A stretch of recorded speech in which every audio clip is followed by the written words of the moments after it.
Hello guys, आज के GK की इस वीडियो में कुछ ऐसे इंपॉर्टेंट क्वेश्चन आंसर लाए हैं जो कि बार बार एग्जाम में पूछे आते हैं। सभी लोग वीडियो पूरा ध्यान से देखिएगा। चलिए स्टार्ट करते हैं अपने फर्स्ट क्वेश्चन से। गाइस, हमारा फर्स्ट क्वेश्चन है, वैदिक सभ्यता का प्रमुख आर्थिक आधार क्या था।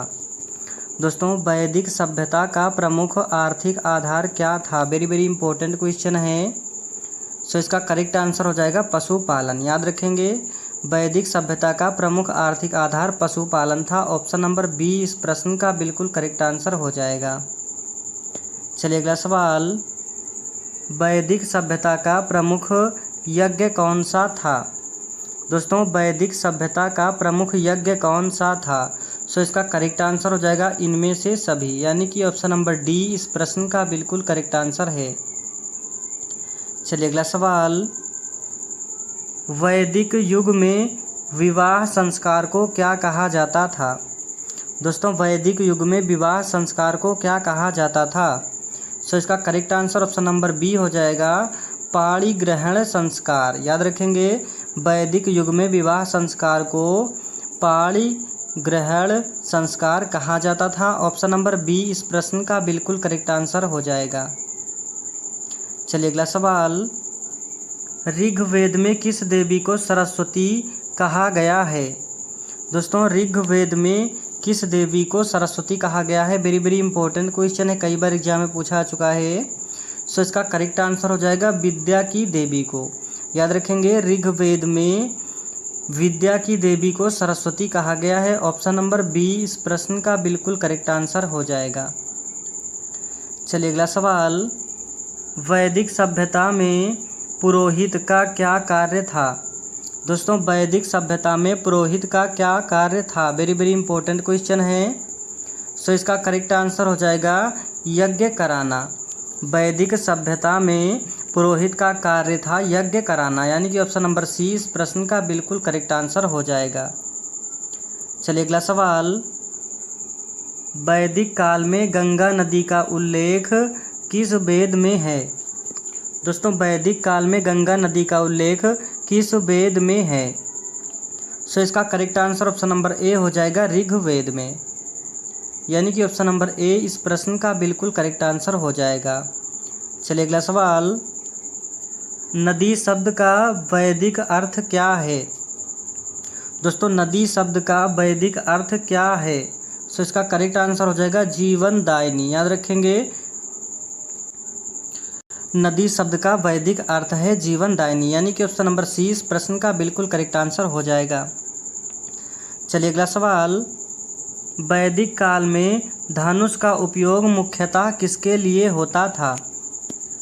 दोस्तों, वैदिक काल में धनुष का उपयोग मुख्यतः किसके लिए होता था। सो इसका करेक्ट आंसर हो जाएगा युद्ध के लिए, यानी कि ऑप्शन नंबर सी इस प्रश्न का बिल्कुल करेक्ट आंसर हो जाएगा। चलिए अगला सवाल, वैदिक युग में राजा को कर देने का नाम था। दोस्तों, वैदिक युग में राजा को कर देने का नाम था। सो इसका करेक्ट आंसर हो जाएगा बलि। वैदिक युग में राजा को कर देने का नाम बलि था। याद रखेंगे, ऑप्शन नंबर ए इस प्रश्न का बिल्कुल करेक्ट आंसर हो जाएगा। चलिए अगला सवाल, गाइस सभी के सभी सवाल बिल्कुल इंपॉर्टेंट हैं, वीडियो पूरा ध्यान से देखिएगा। वैदिक सभ्यता में राजसूय यज्ञ करने का अधिकार किसे था। दोस्तों, वैदिक सभ्यता में राजसूय यज्ञ करने का अधिकार किसे था। सो इसका करेक्ट आंसर हो जाएगा राजा को। याद रखेंगे, ऑप्शन नंबर बी इस प्रश्न का बिल्कुल करेक्ट आंसर हो जाएगा। चलिए अगला सवाल, वैदिक युग में सभासद किसे कहते थे। दोस्तों, वैदिक युग में सभासद किसे कहते थे। वेरी वेरी इंपॉर्टेंट क्वेश्चन है। सो इसका करेक्ट आंसर हो जाएगा सभा के सदस्य। याद रखेंगे, सभा के सदस्य को वैदिक युग में सभासद कहते थे। ऑप्शन नंबर सी इस प्रश्न का बिल्कुल करेक्ट आंसर हो जाएगा। चलिए अगला सवाल, ऋग्वेद किस भाषा। दोस्तों, ऋग्वेद की भाषा क्या थी। ऋग्वेद की भाषा क्या थी। सो इसका correct answer option number C हो जाएगा संस्कृत, यानी कि ऑप्शन नंबर सी इस प्रश्न का बिल्कुल करेक्ट आंसर हो जाएगा। चलिए अगला सवाल, वैदिक युग में कुलपति किसे कहा जाता था। दोस्तों वैदिक युग में कुलपति किसे कहा जाता था? वेरी वेरी इंपॉर्टेंट क्वेश्चन है। सो इसका करेक्ट आंसर हो जाएगा परिवार प्रमुख को। वैदिक युग में परिवार प्रमुख को कुलपति कहा जाता था, याद रखेंगे। चलिए अगला सवाल, वैदिक युग में धनुर्वेद किससे संबंधित है? दोस्तों वैदिक युग में धनुर्वेद किससे संबंधित है? सो इसका correct answer option number C हो जाएगा युद्ध कला से। चलिए अगला सवाल, वैदिक सभ्यता में सोम किसका नाम था?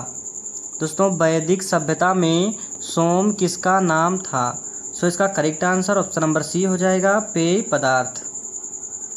चलिए अगला सवाल, वैदिक युग में अश्वमेध यज्ञ में किस पशु का उपयोग होता था? दोस्तों वैदिक युग में अश्वमेध यज्ञ में किस पशु का उपयोग होता था? सो इसका correct answer option number B हो जाएगा अश्व यानी कि घोड़े का उपयोग होता था। ऑप्शन नंबर बी इस प्रश्न का बिल्कुल करेक्ट आंसर हो जाएगा। चलिए अगला सवाल, वैदिक सभ्यता का विस्तार मुख्यतः किस क्षेत्र में था?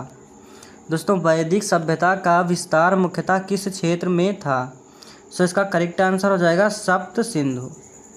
वैदिक सभ्यता का विस्तार मुख्यतः सप्त सिंधु क्षेत्र में ज़्यादा था। ऑप्शन नंबर सी इस प्रश्न का बिल्कुल करेक्ट आंसर हो जाएगा।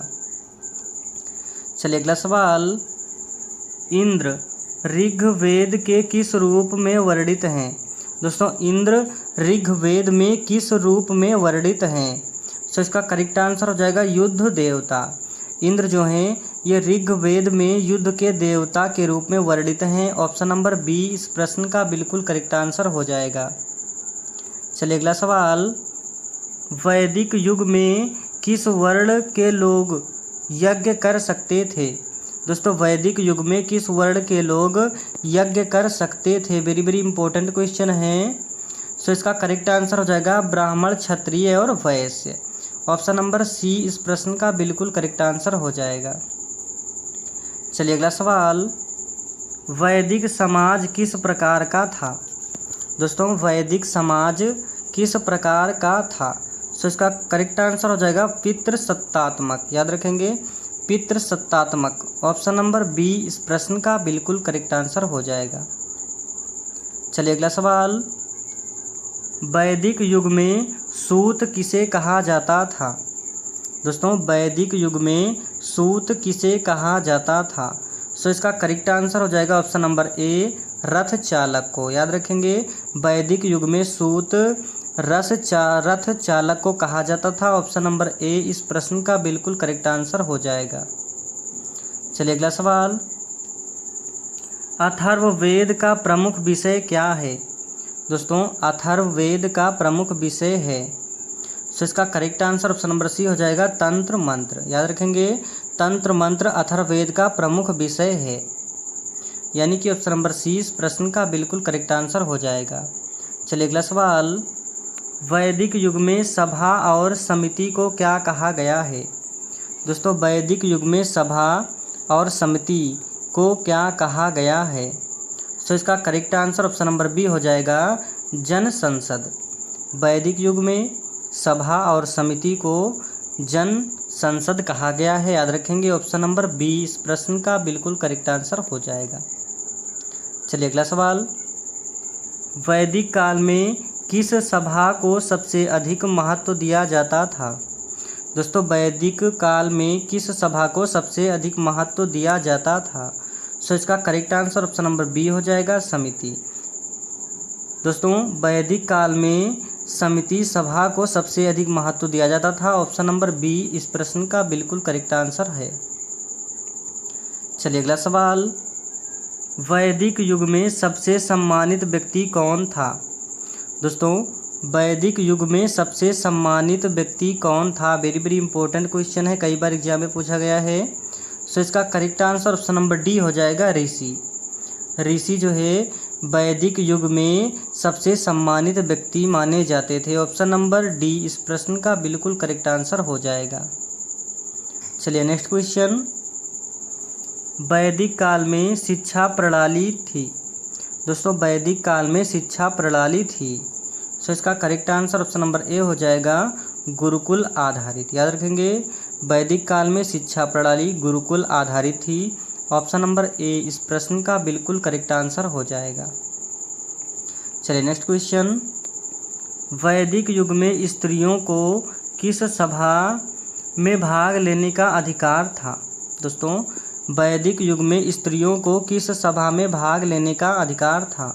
सो इसका करेक्ट आंसर क्या हो जाएगा? सभा और समिति, ये दोनों में भाग लेने का अधिकार था। ऑप्शन नंबर सी इस प्रश्न का बिल्कुल करेक्ट आंसर हो जाएगा। चलिए नेक्स्ट क्वेश्चन, वैदिक सभ्यता में किस धातु का उपयोग सर्वाधिक होता था? दोस्तों वैदिक सभ्यता में किस धातु का उपयोग सर्वाधिक होता था? सो इसका correct answer option number A हो जाएगा तांबा। दोस्तों वैदिक सभ्यता में तांबा धातु का उपयोग सबसे अधिक होता था। ऑप्शन नंबर ए इस प्रश्न का बिल्कुल करेक्ट आंसर हो जाएगा। चलिए नेक्स्ट क्वेश्चन, वैदिक युग में सैनिकों को क्या कहा गया है? दोस्तों वैदिक युग में सैनिकों को क्या कहा जाता था? सो इसका करेक्ट आंसर हो जाएगा ऑप्शन नंबर सी रथिक।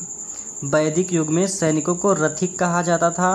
ऑप्शन नंबर सी इस प्रश्न का बिल्कुल करेक्ट आंसर हो जाएगा। चलिए अगला सवाल, वैदिक युग में अप्सराएं किसे कहा जाता था?